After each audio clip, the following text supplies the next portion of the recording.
8h33 e neste domingo, no dia 12 de novembro, é comemorado o Dia do Pantanal. Já está em contato conosco o Paulo de Tarso Antas, biólogo, consultor na Fundação Pro Natureza, Funatura, e membro da rede de especialistas em conservação da natureza. Muito bom dia, Paulo de Tarso.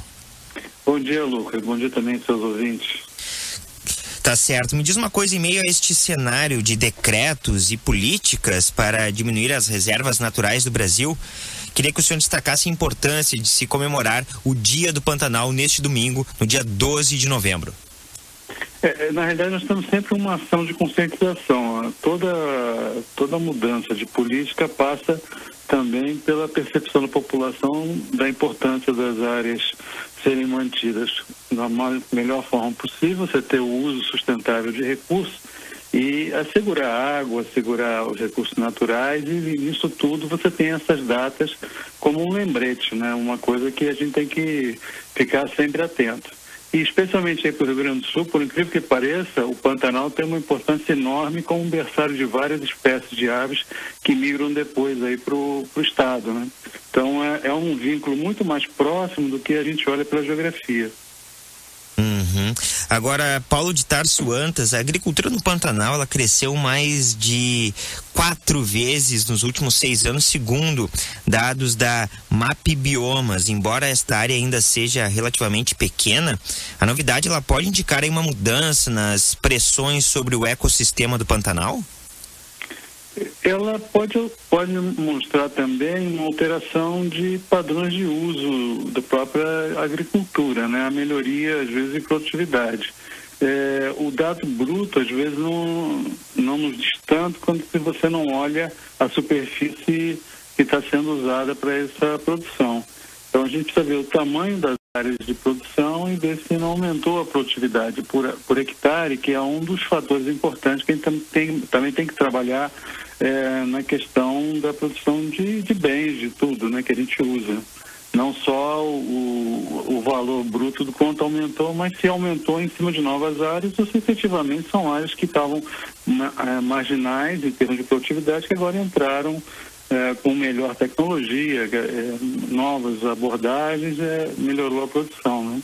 Estamos conversando com o biólogo Paulo de Tarso Antas, consultor na Fundação Pro Natureza e membro da rede de especialistas em conservação da natureza. Paulo de Tarso, como está a questão do ecoturismo aí na região do Pantanal? O ecoturismo se tornou uma força econômica fundamental em vários municípios pantaneiros. Hoje, por exemplo, na parte norte, na região de Cáceres, Poconé, o ecoturismo é uma força que chega a representar 30%, 40% da economia local. Porque o ecoturismo não é só o turista que vai lá, ele tem todo o serviço que ele usa, tem os bens que ele utiliza, que ele compra, artesanato, você fornece agora cadeias produtivas mais amplas do que simplesmente a gente pensa muito no turismo na área que a pessoa vai visitar. O ecoturismo ele afeta toda a economia local de um modo positivo, porque é uma venda constante, porque o turista que vem um ano, que gosta da área, ele vai falar bem, isso vai trazer novos turistas para o local e isso vai se ampliando, mais ou menos como aquela pedrinha que joga no meio do lago, né? Caiu uma pedrinha só, mas as ondas são muito mais amplas do que o local onde ela bateu. Com certeza, vai reverberando, né? Agora, Paulo de Tarso Antas, eu queria ver uma questão com o senhor. O Pantanal, o sul-mato-grossense, ele também é rico aí na diversidade do público rural. Na região, a gente encontra agricultores tradicionais, assentados da reforma agrária e também do crédito fundiário, indígenas, quilombolas, pescadores e também extrativistas. Este é o atual cenário aí do Pantanal?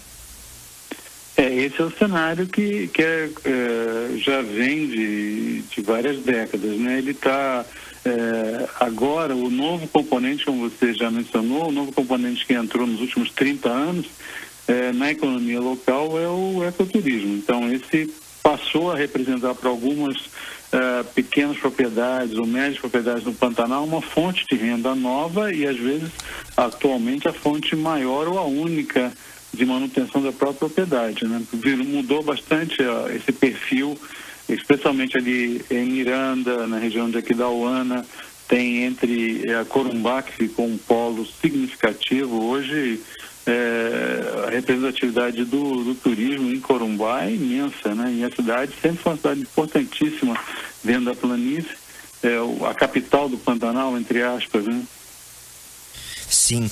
Agora, Paulo de Tarso Antas, por fim, talvez aí os ouvintes não tenham tamanho conhecimento em relação ao Pantanal, mas é um grande, um ecossistema importante que mantém ali populações de espécies ameaçadas e outras regiões, pois também é importante uma grande fonte de água para o Brasil. As mudanças climáticas, elas podem provocar aí estas alterações drásticas no seu ciclo, por exemplo, das cheias, ou quem sabe desequilibrar lá a biodiversidade brasileira do Pantanal? Podem sim, é um risco muito importante, não só para o Pantanal, né, para o planeta inteiro. As mudanças climáticas têm afetado em dois sentidos, tanto no sentido, às vezes, na questão de chuvas de redução, quanto, por outro lado, a concentração das chuvas em períodos muito menores. E são grandes tempestades, vocês sofreram várias tempestades aí no Rio Grande do Sul, muita coisa tem acontecido também nesse sentido em outras áreas do país, especialmente no Pantanal.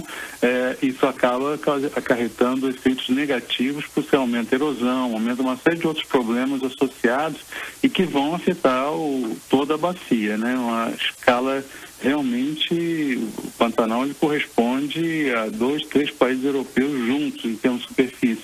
Então você vai afetar uma área que vamos pegar uma parte enorme do país e que vai chegar a outros países, porque depois do Brasil, o Rio Paraguai, que forma o Pantanal, vai cruzar tanto o Paraguai quanto o norte da Argentina. Então isso vai dar uma repercussão em escala continental.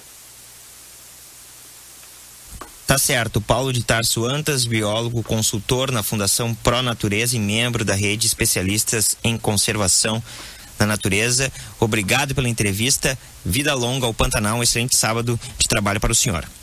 Muito obrigado. Agradeço a oportunidade de ter conversado com você e com seus ouvintes. 8h41. O ouvinte participa aqui da programação, mandando um WhatsApp. Um torpedo.